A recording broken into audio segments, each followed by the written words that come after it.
5, 4, 3, 2, 1. Hey, what's going on, everybody? Welcome to the Battle of Perspective. Alright. Man, I understand it's been a minute, and before we get into today's conversation, before we talk about triggers, before we talk about psychology, before we talk about faith, I think that would be very important to explain how we even got to this point, how we even got here, to be exact. So, midway through my senior year, I started a podcast called Walking Into the Unknown. And honestly, at the moment and at the time, I genuinely thought that was the best thing for me to do. The Battle of Perspective. I'm sorry. The Walking Into the Unknown podcast, at the time when I was, football season had just ended.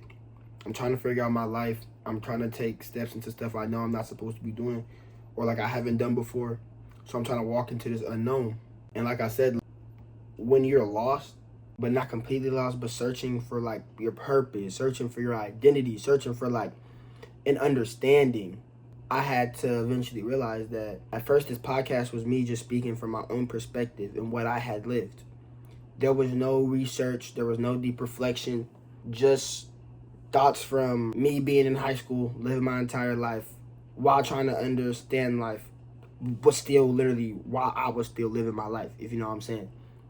But like, life just kept going on. There was no time to discover the unknown, because when you're changing and your clock is ticking at the same time, something's gonna have to start to change inside of you. So as time started to go on, the unknown became less unknown because I stopped living just to react. I started living to reflect. I started to study people's life, studying people, studying emotions, studying perspective. And then eventually I started to realize that not everything needs a response. Not everything needs justification. Some things are meant to teach you, not to break you, even though it's not in your benefit of a win, if that makes sense. I had to start learning the difference between pride and vulnerability. I learned how important solitude is. I learned that sometimes the brain needs isolation. Like, we're not supposed to always be around other people in order to get our correct self growth, if that makes sense, in a sense, if that's making sense. You feel me? So when I would find my moments of isolation, I found God speaking to me on a completely different level. Going to Prayer View and watching God unfold stuff in front of me, watching God come closer to me. God was more than someone. It was like, I believe in God, not like I'm walking with God. Me and God have dates coming up, for real. So the entire year, I just kept asking myself this one question. Jeremiah, what are you here for? Is it football? Is it music? Is it rapping? Is it podcasting? Is it speaking? Is it creating? Generally, what is my purpose? My whole life, people just told me, you adapt well. And I used to think, like, when you can adapt, that's like a way of survival. Example, like a chameleon. They can change colors. They adapt to their environment. But they only can adapt to their environment for survival. However, in my life, my adaptations, with me adapting, I was able to transform myself. I realized that adaptation means transformation. My purpose on this earth is allowing perspective to transform me. I get to see the world bigger than my own eyes. I understand that if you can't see and I can't see, we both wear glasses.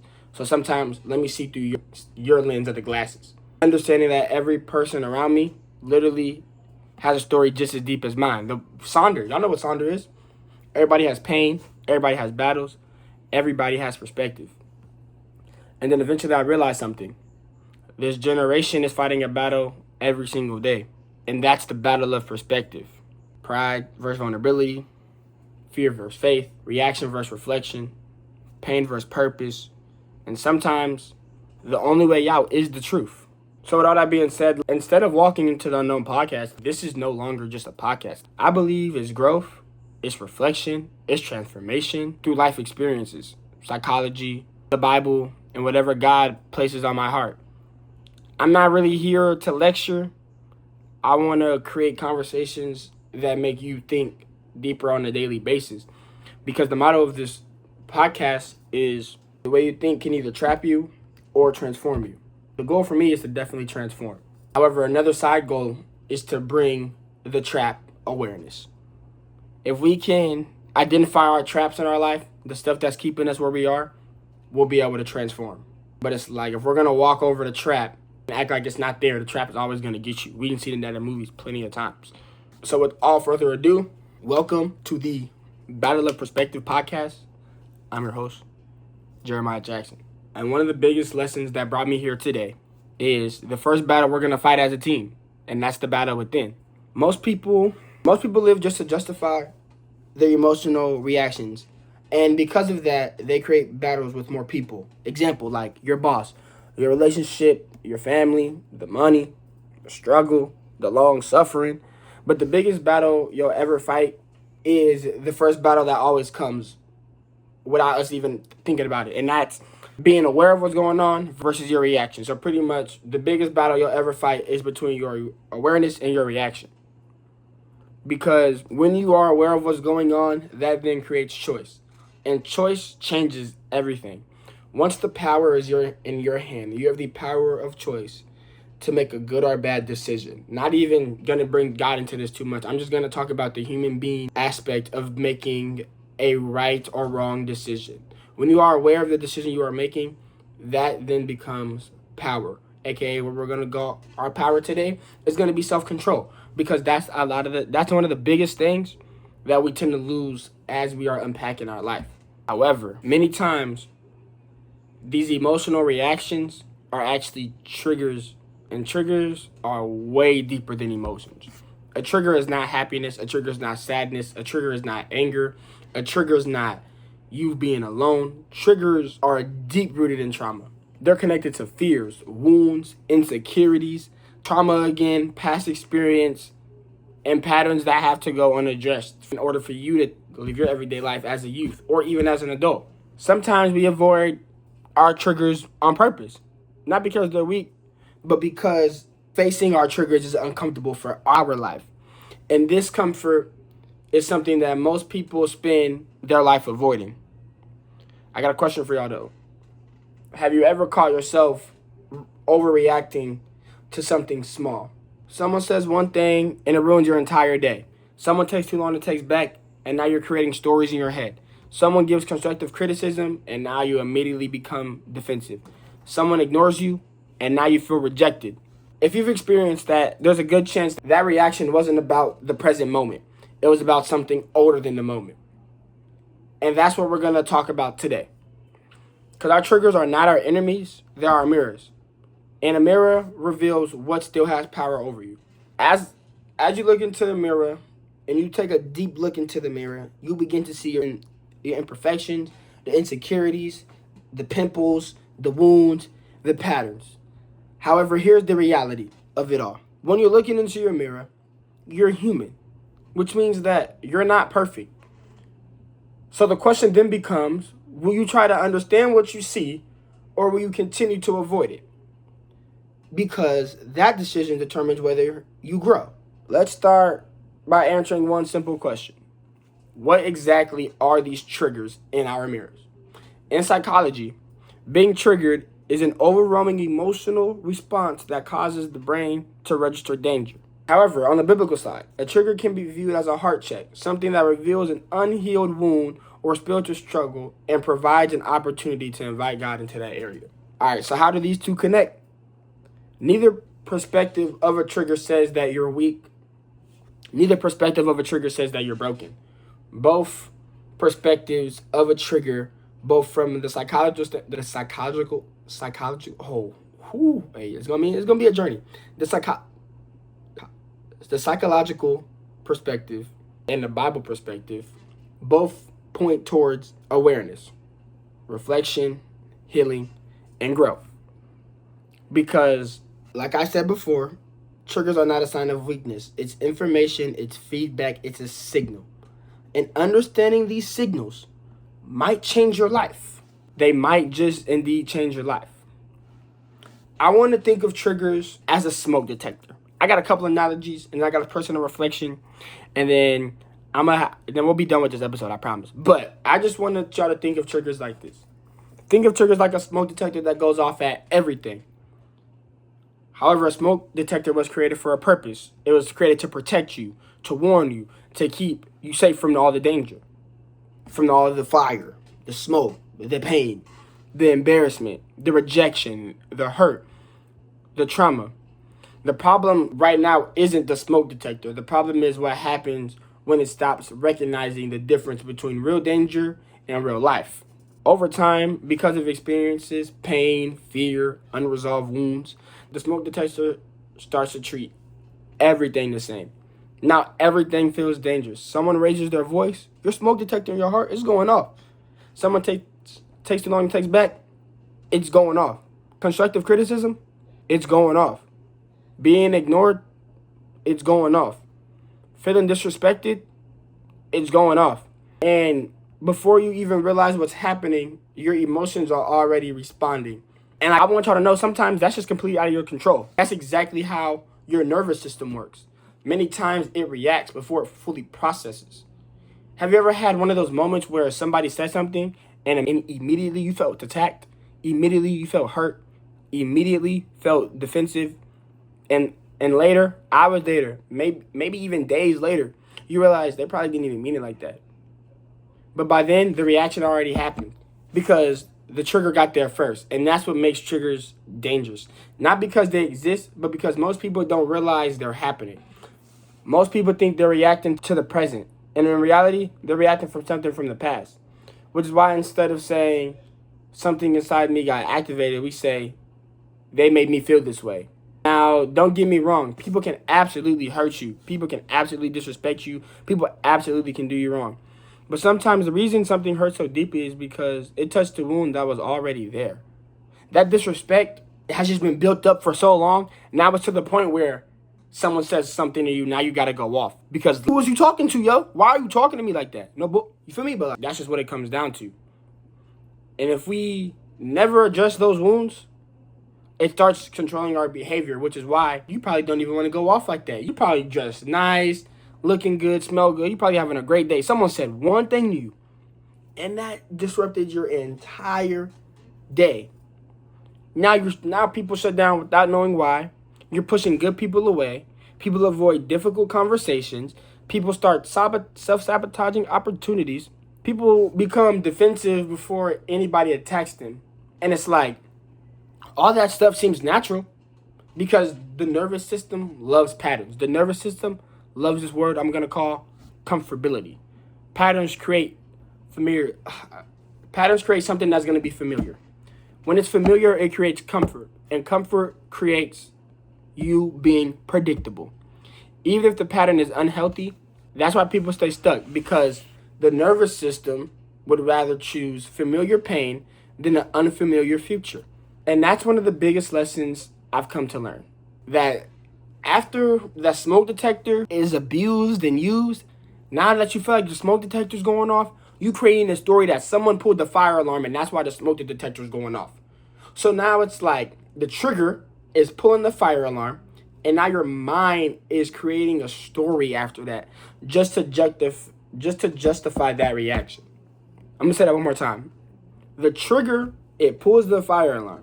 Then the mind, it creates a story afterward to justify that reaction. And I'm going to pause right here and say that's exactly why awareness matters.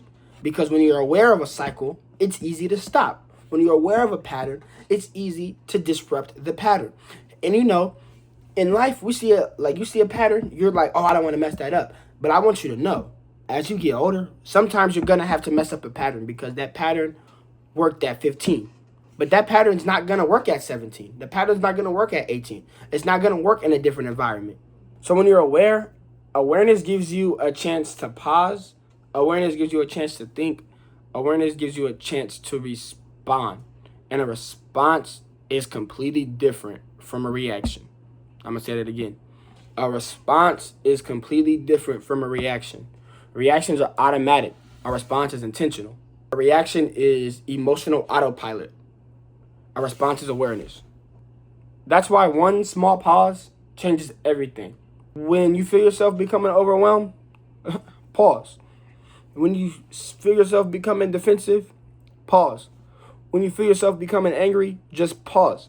James chapter 1 really backs this up very well, because in James chapter 1 it says, be quick to listen, be slow to speak, and be slow to anger.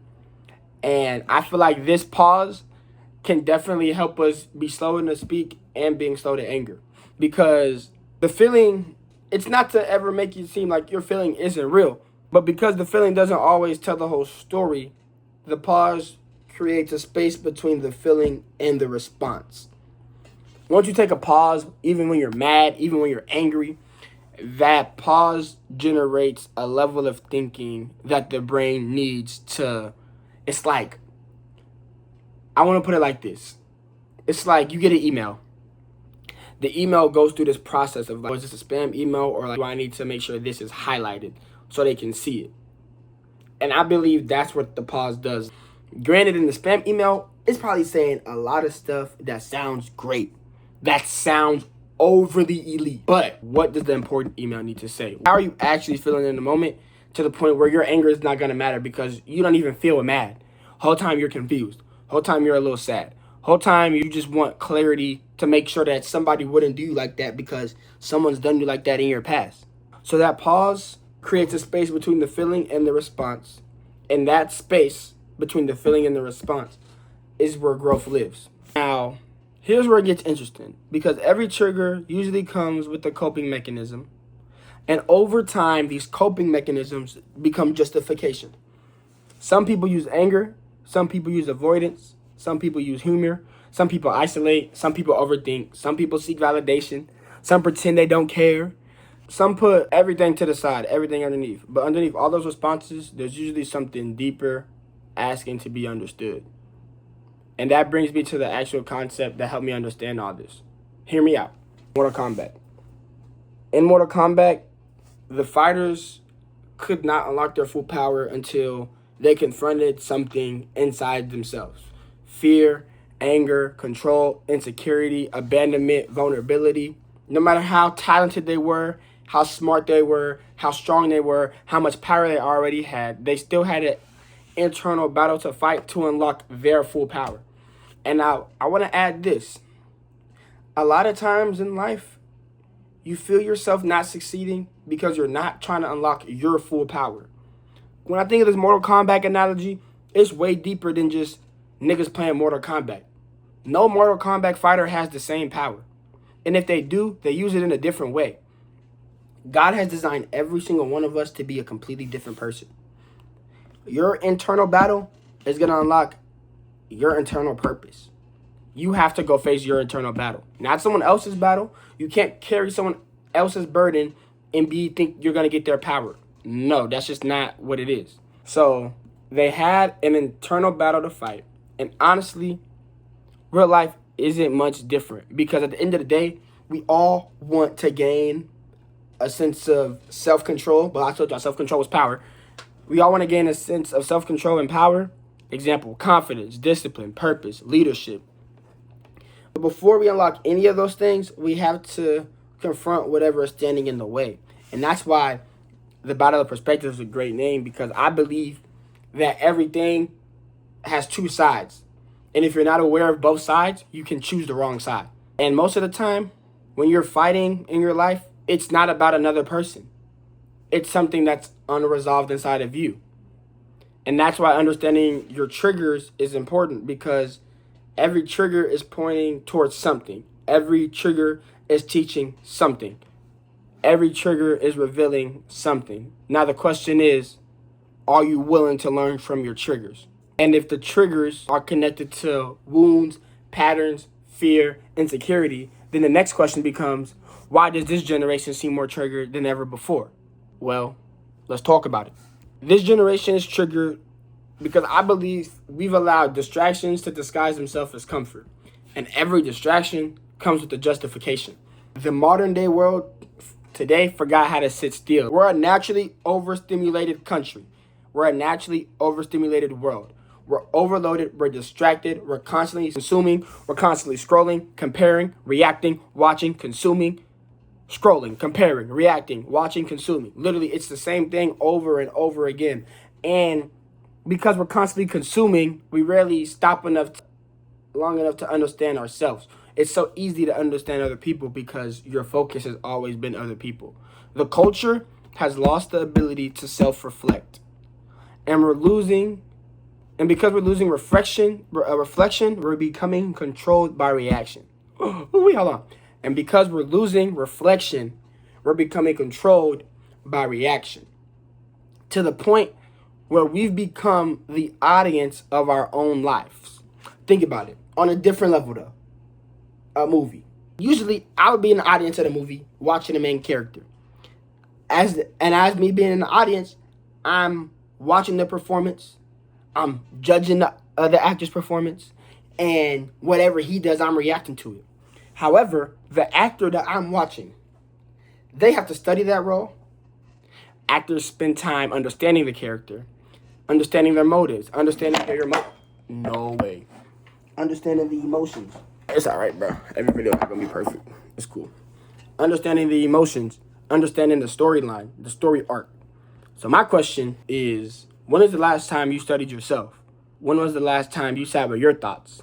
When was the last time you asked yourself, why do you react the way you do? Why do certain things bother you? Why certain situations trigger you? Because if you don't understand yourself, you'll never understand your reactions. And if you don't understand your reactions, your triggers will continue to control your life. And here's the thing. You should never feel ashamed of your triggers because your triggers are not a weakness. They're invitations to grow, invitations to heal, invitations to understand yourself better. Pastor Michael Todd said something a year ago that really stuck with me, and he explained that triggers are unique. They set you off because they are connected to something deeper. And because they're deeper, they require reflection, not a reaction. That's why we have to stop giving reactions and start responding to what's actually happening. Because if we don't, that unaddressed trigger becomes an uncontrollable reaction. And that uncontrollable reaction leaves no room for awareness, which makes the trigger even stronger for the next time it wants to come up. Do not let the culture train you to react faster than you reflect.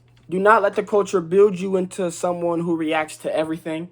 You are on this earth to understand yourself and then understand others. You are on this earth to understand yourself and then understand others. All right, personal reflection part of this. Now, this is where I'm going to get a little bit more personal because I don't want this podcast just to be me talking about the information that I learned. I want it to be real. I want it to be genuine. And I'm going to just start it off like this. Like, life at PV, it was not easy. It wasn't overly hard either. It was definitely just challenging. It forced me to confront things inside myself that I had been ignoring for years. One of my biggest battles had been overthinking, trying to control outcomes, trying to control situations, trying to control how people see me, trying to control things that were never mine to even really control. And eventually I realized something. Most of the time, people weren't actually doing anything to me. Something inside of me was reacting. And that realization changed everything. Because once you realize that the battle is internal, you can finally start fighting the right battle. I had insecurity I ignored for years. My chipped tooth, questions, am I good enough? Am I attractive enough? Do people see me differently? And all those thoughts always seem to show up right before growth, right before opportunities, right before elevation. Then one day I realized something. The culture focuses on appearance and God focuses on my heart. And that changed my perspective. Because if God has a purpose for my life, then my insecurities don't get the final say. My fears don't get the final say. My struggles don't get the final say. God does. And because of that, I started learning how to respond instead of react. I also learned something about myself. One of my greatest strengths is communication. I'm outgoing. I talk a lot. I connect with people. But I learned that your greatest strength can become your greatest weakness when you are not aware. When I feel attacked, when I feel disrespected, the power of the tongue quickly becomes the weapon of the tongue. And that became from a lack of awareness. Because once awareness enters the room, everything does change. Awareness creates a choice. And once you gain choice, you stop reacting automatically and you start responding intentionally. And that's one of the biggest lessons I've learned. You can't truly react to something if you are aware of it. Because awareness creates space, that space creates a response, and that response comes with a choice. And that choice changes everything. At the end of the day, I'm not here to tell you that your triggers will never show up again. We're all human. Life will continue to challenge us. Old wounds will continue to surface. Pain will continue to revisit us. But awareness changes everything. Because awareness creates choice, choice creates change, and change breaks cycles. The goal is never perfection. The goal is awareness. Because the moment you become aware of what controls you is the moment it starts losing power over you. This is the battle of perspective, where the way you think can either trap you or transform you. I'll see y'all in the next episode, in the next battle. The Mask.